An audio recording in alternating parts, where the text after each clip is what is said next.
So I want to ask you this question.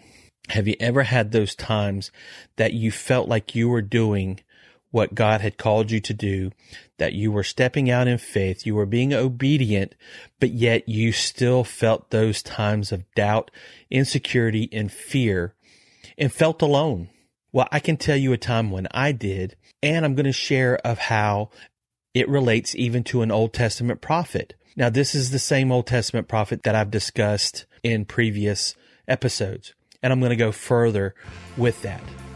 So join me in episode 15 of the 318 Project. This is the 318 Project, a guide to equip men through godly principles and develop as husbands, fathers, and sons. And now, your host, Ryan Hare. Hello, and thank you for joining me today on this episode. Now, in previous episodes, I've talked about the prophet Elijah, and I discussed about how he had helped a widow woman, and that widow woman of her faith, feeling like she was just completely drained of her faith, and yet God provided.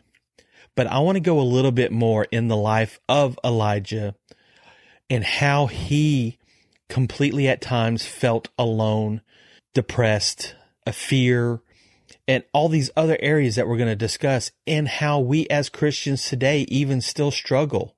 As men, we struggle with these times of fear and doubt, and we question why, as a man of faith, are we like this? And is this Christ-like? And is God really helping us during this time? But I'm going to show you how God brings us through this. Because when we look at the life of Elijah, he kind of reflects a lot of our personal struggles that we have as well, as much as me and probably you have dealt with in your life. Now, in James chapter 5, verse 17, it said, James talks about this, and he said, Elijah was a man with a nature like ours. He was human. He was flesh. And he prayed earnestly that it would not rain. And it did not rain on the land for 3 years and 6 months. So for 3.5 years during this time, we see that he prayed and God stopped the rain. And this was what he had told King Ahab in 1 Kings chapter 17. And like I said, there have been times in my life when I had those struggles. And I talked about it in a previous episode, how I felt like I was stepping out in ministry in some areas, and what I thought was the path and direction that God wanted me to go in for me and my family. And yet when I got done with that, that was not the door, that was not the direction that God wanted me to go. But yet I was questioning my faith, and that was hard. That was very hard. It was a hard time for me, those few months of struggling and questioning. But yet it was then going in further in studying and praying, being in the Word, and going back to this book I'm going to discuss a lot in this episode that really impacts my life. It's still one of my favorites. And yet there's things from it that discusses and talks about the life of Elijah that really has helped me. And that's what I want to share with you today in this episode. So like I said, we see in chapter 17, he tells King Ahab it's not going to rain. And then later on in that time, we see that God takes him from the brook Cherith and takes him to Zeraphath, where the widow woman is, and he provides for the widow woman and for him. But then we look at the next chapter, in chapter 18 of 1 Kings, and we see how he has still had these times of confrontation with King Ahab. And then he tells Ahab and the 450 prophets that were in the land, he challenges them to a contest. He tells those prophets, you build an altar and the sacrifice, and you pray to your gods. And then I will do the same thing, and I will pray to my God. And we will see whichever one consumes the sacrifice will be the God that we serve as a kingdom, as Israel. So they accept that challenge, and they get out there that morning. They build the altar. They cut up the sacrifice. They put it on the altar, and they start praying. And they're just during the morning, the noontime, and in the afternoon. And even during this whole time, even Elijah is making fun of them. oh, your God doesn't hear you. Maybe he is napping. Maybe he's resting. Maybe he's gone on vacation. And they do this. They're cutting themselves. They're jumping up and down. They're ranting and raving, and nothing happens all day. And then finally, Elijah repairs the altar, prepares the sacrifice. He even instructs some of the servants to dig a trench around it. And he just floods the altar, the sacrifice, and what was built of a trench around that sacrifice and altar, that it's overflowing with the water. And then he prays a simple prayer. And we see the fire comes from heaven, consumes all the water, the whole altar, the sacrifice, everything, just consumes it all. And now the people are rejoicing. They're praising, they're shouting, they're jumping up and down in jubilation, saying that God, the true God of Israel, is here. And Elijah at that point then commands them to kill the prophets. And we see them kill these prophets. And he is rejoicing. He is ecstatic about what is happening, not because of what he's done, but of what God is doing and has used him to try and bring back the restoration of the people of the children of Israel. We then see how King Ahab is in shock, and he runs back to his palace, and he tells his wife, the Queen Jezebel, of what's happened. And she makes this threat of, bring me Elijah. I want him dead. Bring him dead to me.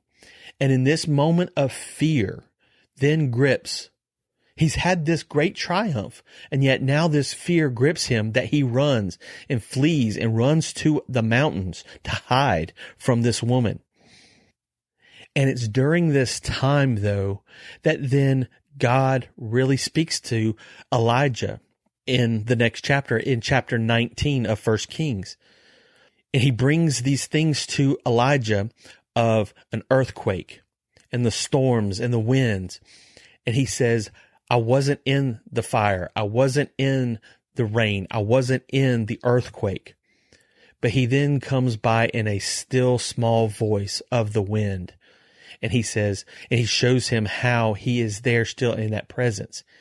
And at the same time, in verse 17, he reminds Elijah, I still have 7,000 that remain, that have not bowed a knee, that still serve me. You are not alone. But isn't that how the enemy likes to work? The enemy likes to come and tell you, whisper this little nothings in your ear, that you're all alone, that you're going through this trial all alone. But you're not.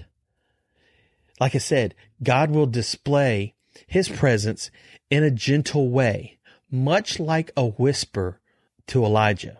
He's not always going to be this boisterous, trumpeting, clear image or presentation to you. Sometimes it's going to be that gentle, subtle nudge, word, just a comforting peace in your spirit.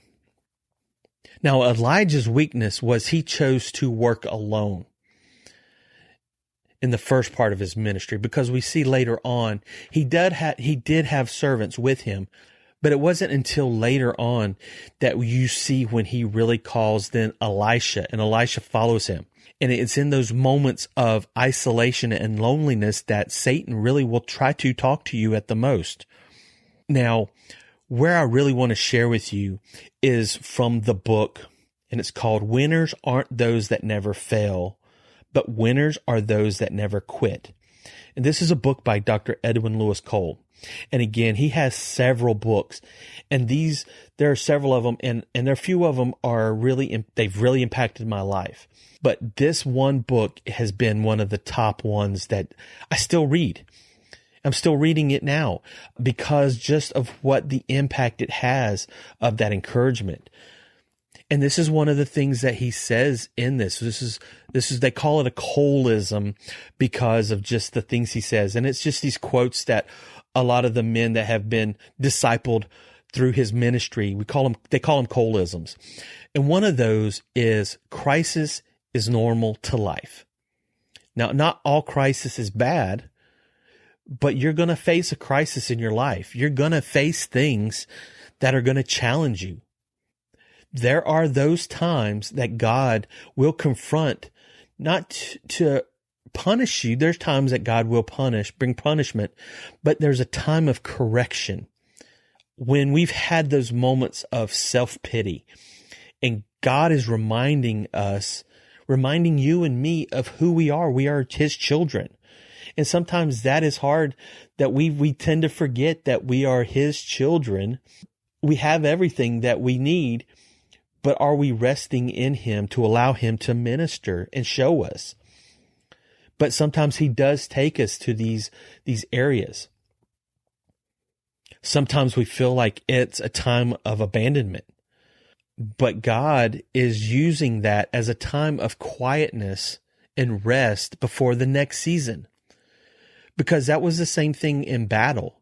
In a lot of those battles in that time, even later on in medieval, that there were seasons. They had the seasons throughout the year, but there was a season of rest, because you couldn't just continually challenge in a battle because of the mental, the physical, and the psychological strain that it will have on you. And that's what happens. We go through not just a physical battle, but these spiritual battles that we face. But God, He already knows what we're going to face. He knows the challenges ahead before we even know it. He knew of the impending divorce, the affair, the addiction to drugs, alcohol, pornography, the child running away from home, the loss of a job, the loss of a loved one. God knows that. He knew that from the beginning of time. But yet we have this response and reaction that God didn't see this coming, and He allowed it to happen to you. And so we have this false image and false security that God wasn't aware of what was going on. But yet when you read the scripture and you understand, God knows everything. He knew everything from the time that He created heaven and earth to the end when He comes to reclaim the kingdom. He knows everything. He's known everything from day one. But yet we have this mindset that we can't grasp that. So why do we still have these moments of doubt, fear, and insecurities? Well, part of it's flesh, but part of it is, again, we don't remember. We forget. Other times it's simply Satan coming against us with false doctrines, false thoughts. He whispers these false things in our ears. I'm not saying so much physically he's whispering in your ear, but he brings these thoughts of doubt, fear, insecurity. And that's what Elijah faced. Imagine, can you think of even others in the Bible that we read about that face those times of trials, those insecurities? I mean, we see Job. Job was tested and tried with his health and with his family and everything, to curse, to the point that Satan wanted to see if he would renounce his faith and not trust in God. We see Joseph. Joseph had those dreams, those callings, and yet Satan came against him to the point of being sold into slavery, being lied about, and even being sitting in jail.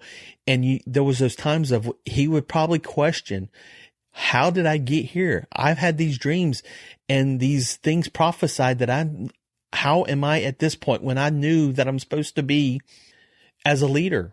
We look at King David and how we knew that he knew God had called him, and yet he runs from Saul, fearing his life. Even after the battle with Goliath, he's seen these great triumphs of killing Goliath, but yet he runs from Saul. Even Noah, we see how Noah had that time. He had to have that faith of building the ark. It took 150 years for him to build this ark, and yet the people would question him, mock him, make fun of him. And yet he held that faith. But even after the flood and everything that was done, there was moments that he questioned everything that God had done. So you see, we're not alone. As men, me and you are not alone in our doubts and fears and insecurities. I mean, even Thomas Thomas walked with Jesus. He had that time that he was with Jesus in his ministry. He questioned that Jesus had resurrected from the dead. He said, the only way I will believe it is if I see the scars and the imprints of the nails in his hands and his feet. And at that point, then Jesus reveals it to him and says, yes, here are my hands. Here's my feet. Here's my side where they pierced me. But the faith of those that haven't seen it are greater. So we still have that faith. Even Gideon was hiding. And yet God comes to him and an angel and says, you are mighty, you are strong. But we see him hiding in a winepress area, threshing wheat. So he was hiding in this area just to make food. But that's how Satan likes to work. It's that part of he likes to roam around as a roaring lion, seeking whom he can devour. He is not. Satan is a counterfeit. He tries to counterfeit things that we, of our faith, of our beliefs, what is right, what is wrong. And that's what Satan tries to do. He tries to bring a counterfeit. Well, we know that a counterfeit doesn't work. Only the true things work. Like money. If you bring counterfeit money, it's not going to work. It's not going to get the product. You bring the real cash, you get the product. But we go back and we see that there was things again in this time that Elijah was dealing with. So what was Elijah dealing with during this time of isolation?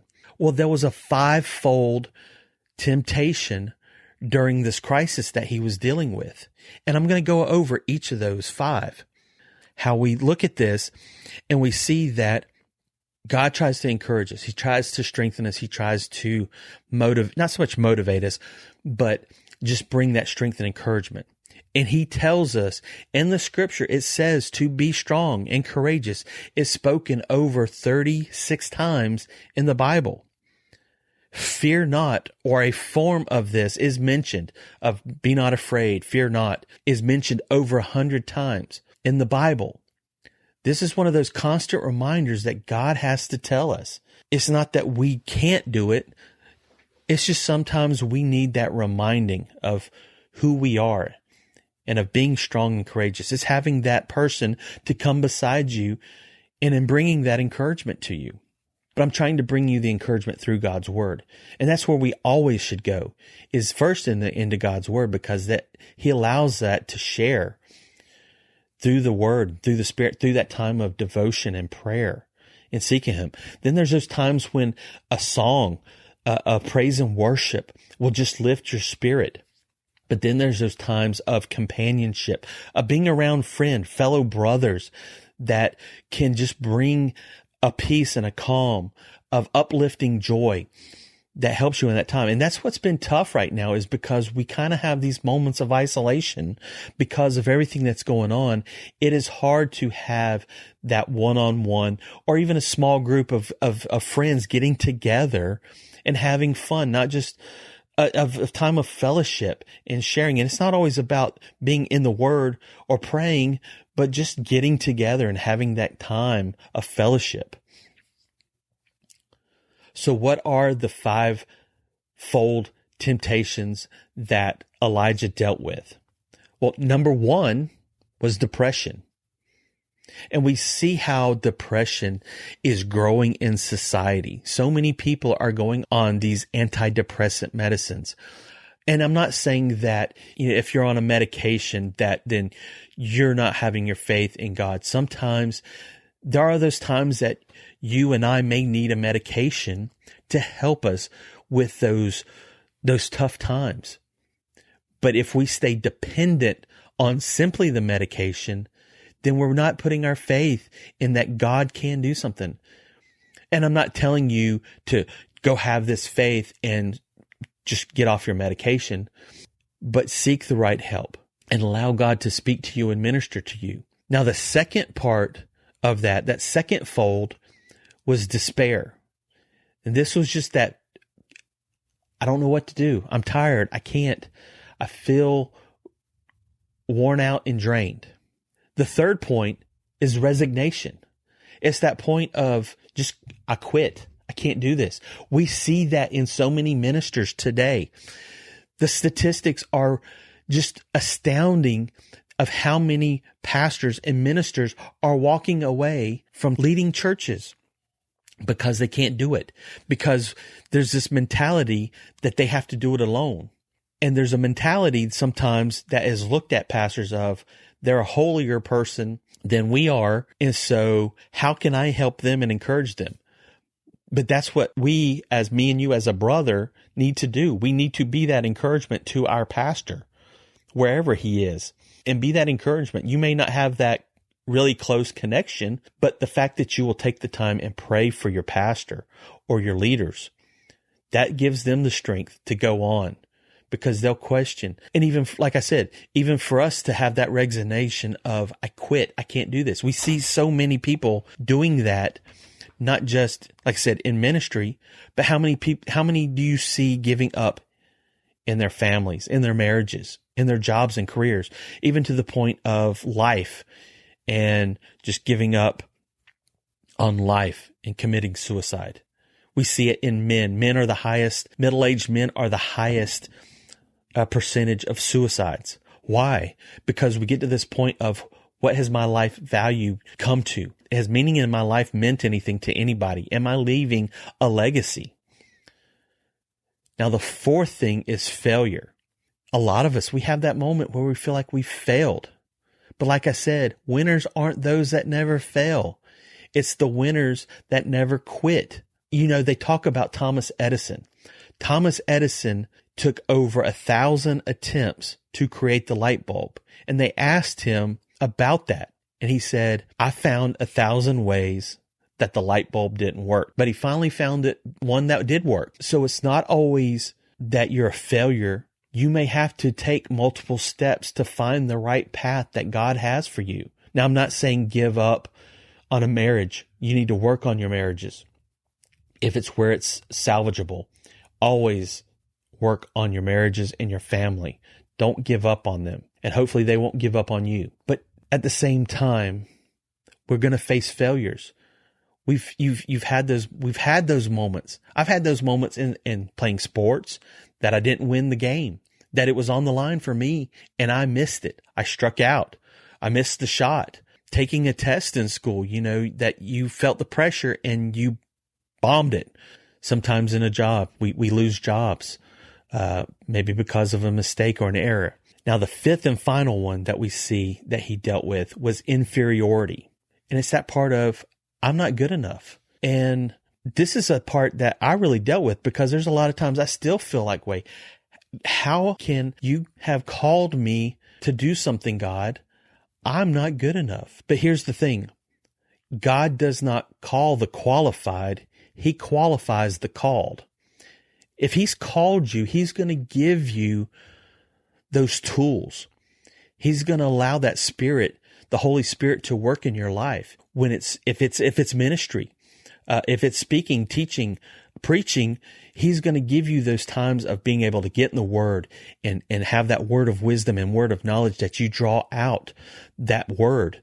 If it's music, he's going to give you the talents for the instruments to play, the voice to sing. But you got to be able to use it and use it properly and use it for God's calling, God's purpose.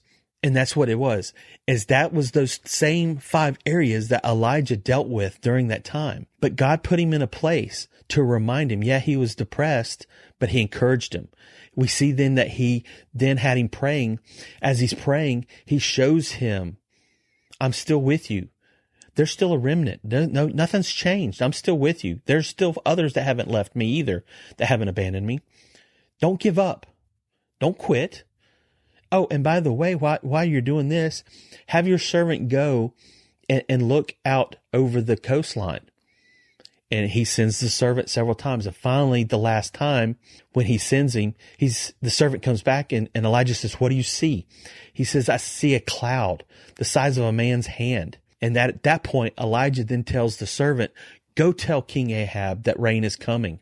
That's the faith that once you're renewed, you have this strong faith again for the next battle, for the next challenges, for the next part of a ministry or calling. And that's what we need to hold on to.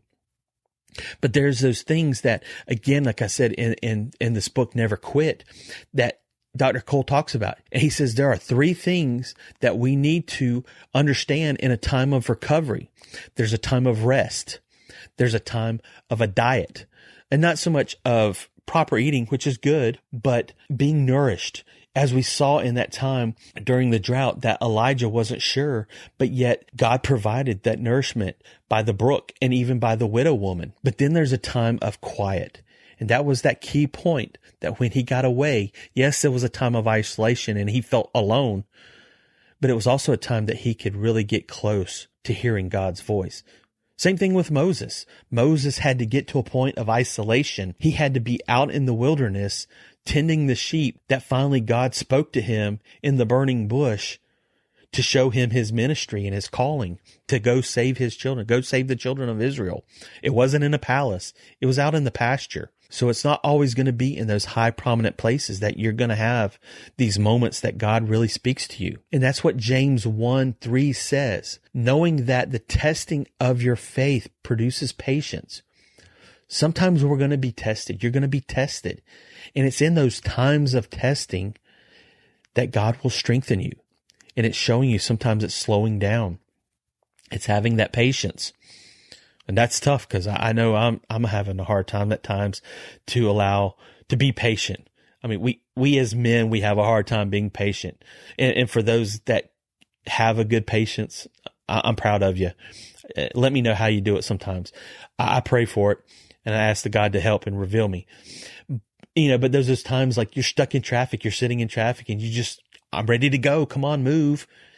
And the traffic's not moving to your satisfaction, and you get those moments of frustration. But sometimes there's other points that God puts you in a place of, I put you here. I need you to relax, rest, and concentrate, and get your mind and your focus on me so that I can share with you and show you and help you. But the big part is, and here's a key point as I'm wrapping up, that it says in the book, it says, when we read the account of the trials and temptations that Elijah faced, his greatest crisis we find happened not from external enemies or from formidable circumstances that he faced, but it came from within his own spirit and in his time of solitude. Because here's the key part. The day after the battle is more important than the eve of the battle. Look at King David.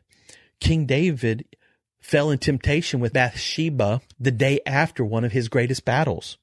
Elijah, as we have been talking about, Elijah failed and faced his greatest fear after the greatest victory he had on Mount Carmel against the prophets of Baal. But here is the key part.